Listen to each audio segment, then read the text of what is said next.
Tonight, Ontario's COVID-19 numbers show no signs of slowing down. This is worldwide. You see the numbers going up around the world.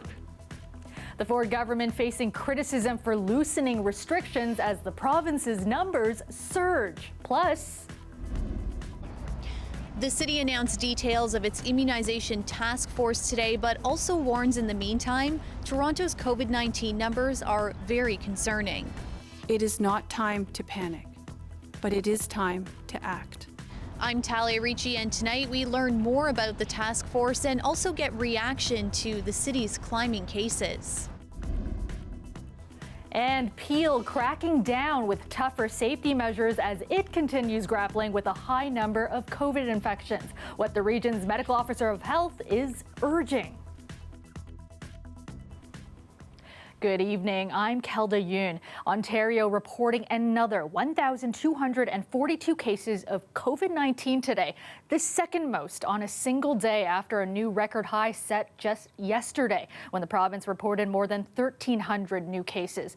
These latest numbers pushing Ontario's 7-day average to its highest level yet. But as our Queen's Park reporter Mike Crawley reports, Premier Doug Ford is defending his government's loosening of restrictions. Oh, this is going to be real messy. The Premier gets a lesson in drywalling. This is not working. I better stick to politics. The reason? He's announcing a job skills program for veterans during his daily news briefing. We're in desperate need of drywallers, tapers, mutters. But no reporters ask Ford about drywalling during the news conference that follows. It's Ontario's record-high COVID-19 numbers that prompt the most questions. This is worldwide. You see the numbers going up around the world. And I'd think differently if it was just Ontario. Ontario's first wave of COVID-19 is being eclipsed by the second. On average right now, more than 1,100 cases per day, nearly double the peak last spring. So as much as we're seeing the numbers go up, we still have the lowest numbers for any large jurisdiction. Still, Ontario's case count is rising, while Ford and his government are loosening restrictions, including allowing bars and restaurants to resume serving customers indoors in regions such as Peel, York, and Ottawa. Experts question the strategy. We're at a critical stage here where, as the weather gets colder, folks move indoors. We have the holiday season coming up. Continue to be diligent. This isn't the time to take the foot off the gas. It isn't the time to get lax. We really don't want people to be in restaurants by and large.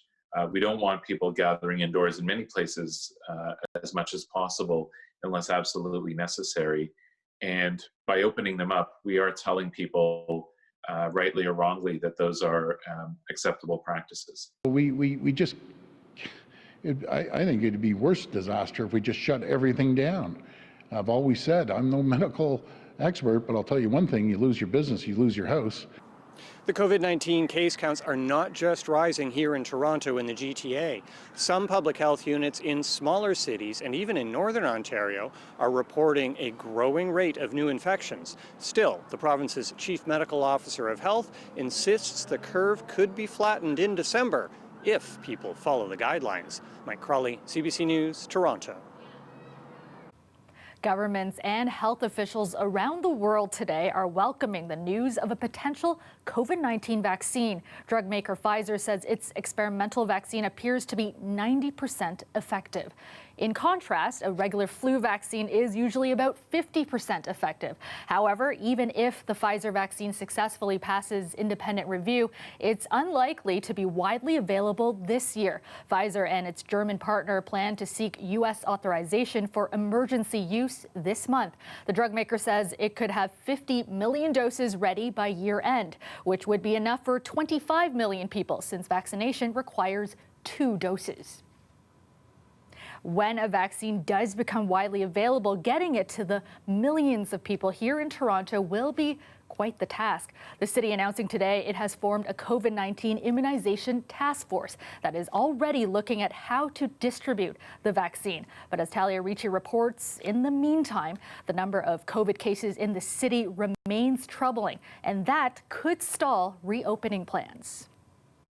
I wouldn't be surprised if they did call it off. The owner of this bar isn't holding his breath that indoor dining will reopen as planned this weekend, though he's still hopeful. October 9th was the last day they were open. Because when we were forced for outdoor dining only, the only outdoor dining we had was Cafe TO, which was 8 seats. I believe that if we'd seen these numbers in April or May or even August, we all would have found the case counts extremely worrisome. Toronto reported a record-breaking 504 new cases today. City officials promising an update on restrictions tomorrow. I don't think the current case counts point us towards relaxing the roadblocks we're putting up in front of the virus. Meanwhile, officials are optimistic about news of progress on a vaccine, announcing details of the city's own COVID-19 immunization task force, which will be the largest mass immunization campaign in Toronto's history. The City and Toronto Public Health bring a great deal of experience to this mission, including the H1N1 influenza pandemic in 2009, the yearly flu vaccination clinics run by Toronto Public Health, and a full-scale emergency mass immunization exercise conducted in 2016. Recommendations from the Medical Officer of Health on distribution urge the province to focus on those at higher risk, such as racialized and low-income neighborhoods. This expert says that would need to be executed carefully.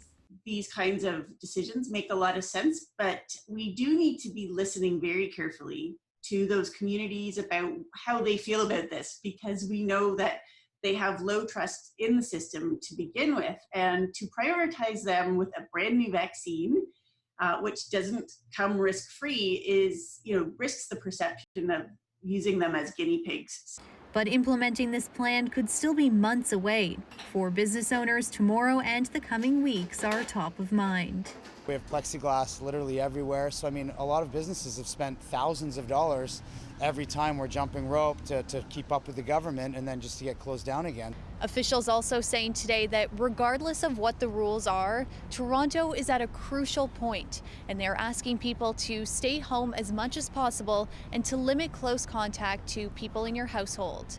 Talia Ricci, CBC News, Toronto.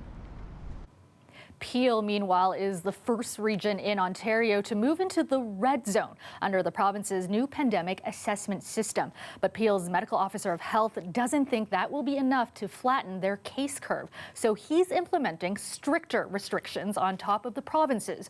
As Ali Chiasson reports, it's hoped this will help ease the critical situation some hospitals are now facing. The situation in Peel Region is being called dire. We have the highest test positivity rate in the province, the highest test positivity rate in all of Ontario. Peel Region is the only health unit in what's known as the red zone. It's actually more lax than the modified stage 2 that Toronto is currently in. And since numbers continue to surge in Peel, their public health authority is recommending more safety measures. I instruct workplaces to allow employees to work from home as much as possible. I ask that you limit all in-person activities to essential activities only. This includes work, school, exercise and fitness, access to health care, and the purchase of necessities such as food or drink for leaders of places of worship. While I cannot instruct this, I strongly recommend considering religious services, rites, and ceremonies virtually or by live stream as much as possible. Peel plans to revisit these measures every 2 weeks, but one thing is off the table until 2021. No wedding receptions through the end of the year.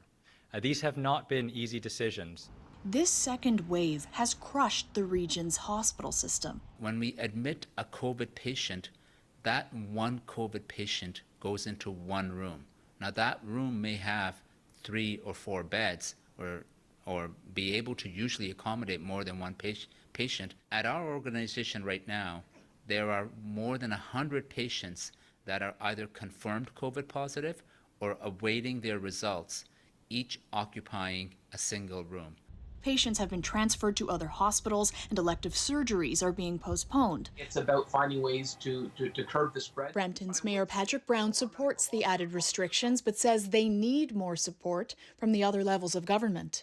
One, we need that isolation center. The application was submitted in September, early September. there's dust sitting on that application. The second thing we could use is enhanced sick benefits. We have many of those. I've heard too often that people feel compelled to work even when they got COVID symptoms, and that's one of the things that's causing the spread. How does the Premier feel about Peel Region taking a pen to his plan?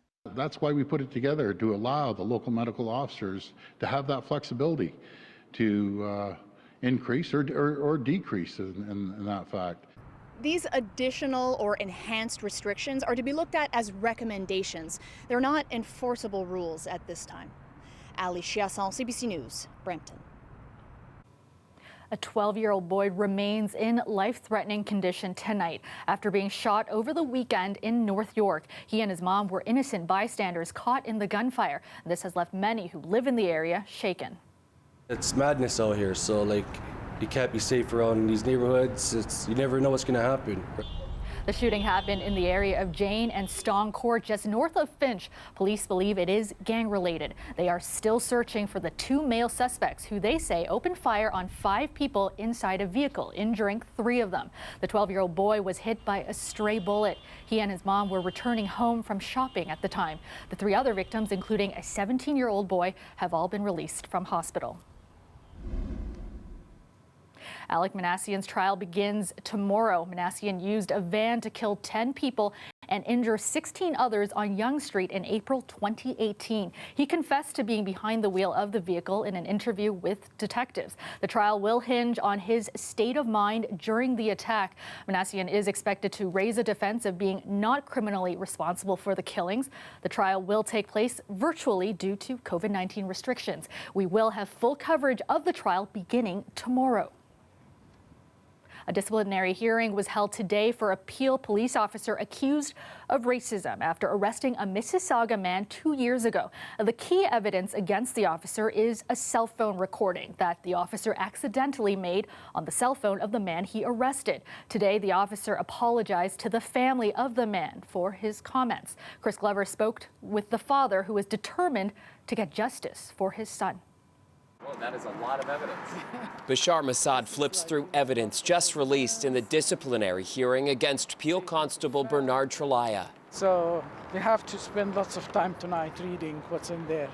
One thing in there was read to him today, an apology from Trelaya for how he spoke to Massad's then 25-year-old son in 2018 after Masood Massad allegedly caused a disturbance in this restaurant, a charge ultimately dropped. It's like mixed emotions. So I see a human being in front of me apologizing, and at 5 minutes before that, there was this tape playing about what happened in the cruiser and humiliation and profanity and racism. The tape he's referring to was recorded just after his son's arrest, when Constable Trelaya confiscated his son's phone and accidentally started recording in the cruiser. This kid obviously doesn't understand the rule and nature and the culture of Canada.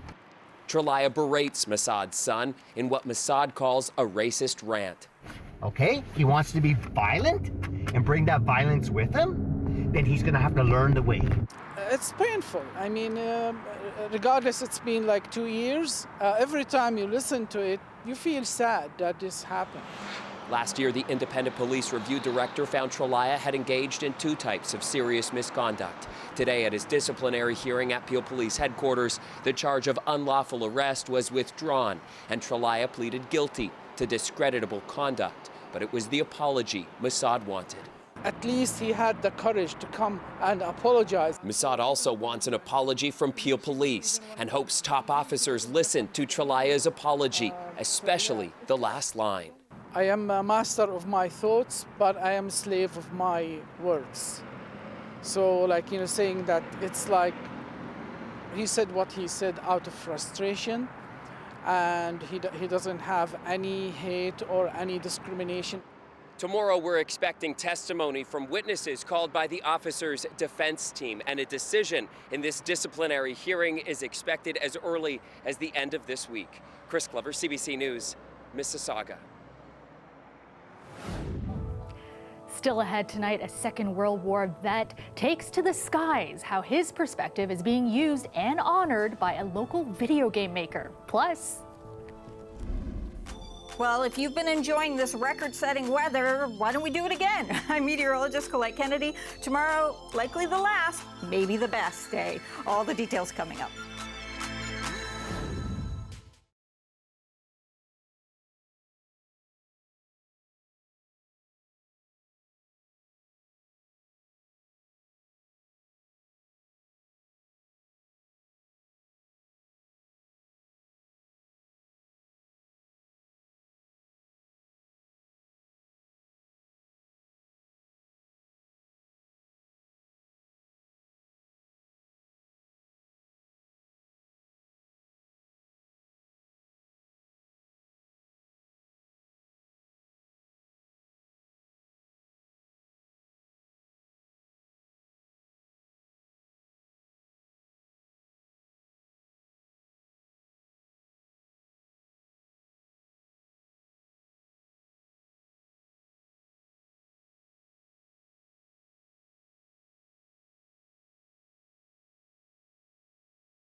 The Scotiabank Giller Prize, one of Canada's most prestigious literary honors, was handed out tonight in Toronto. The winner of the 2020 Scotiabank Giller Prize is Suvankam Tamavongsa. How to pronounce knife. Suvankam Tamavongsa is a Toronto writer and poet. She takes home $100,000 for her first work of fiction, How to Pronounce Knife, which explores the tragedy and humor of the daily lives of immigrants. Well, nothing but clear skies tonight and remaining clear overnight after an absolutely gorgeous day. Let's go to our Colette Kennedy, who joins us now with the full forecast. Colette, no complaints here. Another spring-like day. I can get used to this. Thanks, Galda. Kind of hard to believe, but yep, we did it once again. Such a string of beautiful days. We've put together records again in Ontario, and we have a really good run at a record again tomorrow for Pearson because it's a little bit lower, and we're going to see one of the warmest, best days that we've had yet. sunshine, but one of the milder days too. But guess what? It all has to come to an end. We knew it would, but unbelievable the number of days where we've had such fine conditions. But Wednesday's that transition day, so the front will be coming in. We'll see rain showers developing, and with it, the temperatures will begin to change. They'll be closer to seasonal, actually even just a tiny bit above as we go towards the end of the week, and then kind of knock back to seasonal as we get towards Saturday. The daytime highs today, though, Kitchener at 23, Hamilton 22, 24 for St. Catharines, and certainly not a bad day in Toronto at 19, or Oshawa rounded up there to 19 as well with that southwesterly flow. And speaking of that, it's this ridge of high pressure which has given us this gift that we're getting into November. Yes, unusual, record-setting. As this ridge slides away finally off towards the east, that southwesterly flow will begin to lose it, and it is this front that is going to be coming in. Same system that brought the snowfalls through the prairies was going to be bringing the rainfall to us and changing up our weather pattern.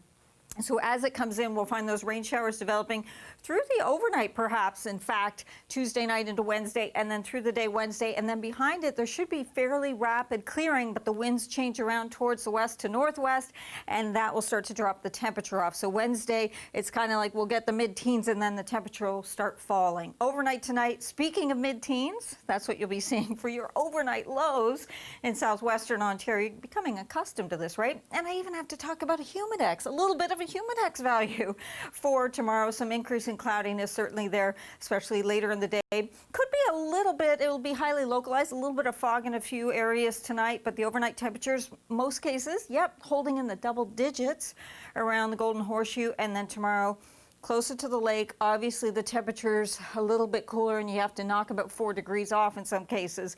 But we are looking at that record for tomorrow. I said it was a lower one, so 17.8 set back in 1975.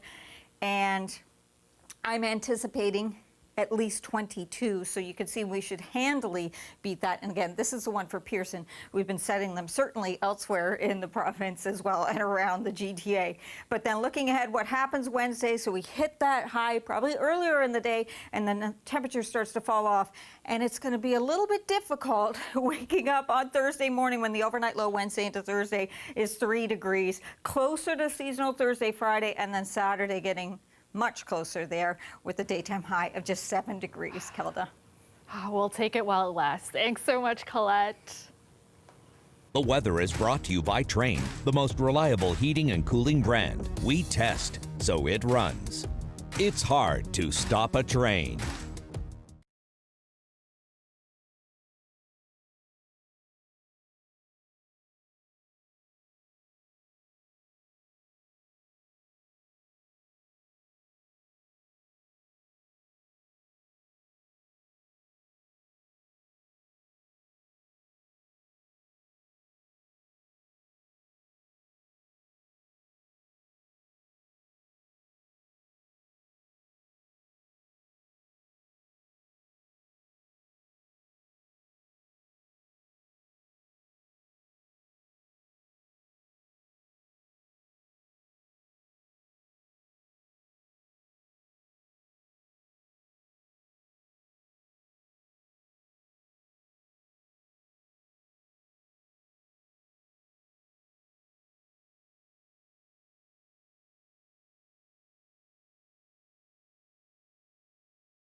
As we celebrate Remembrance Day this week, a Toronto veteran is taking off on a special flight. The 97-year-old went up in the same aircraft he helped fly in the Second World War. Trevor Dunn explains how a local video game maker is hoping to forever honor him and his experience in the skies.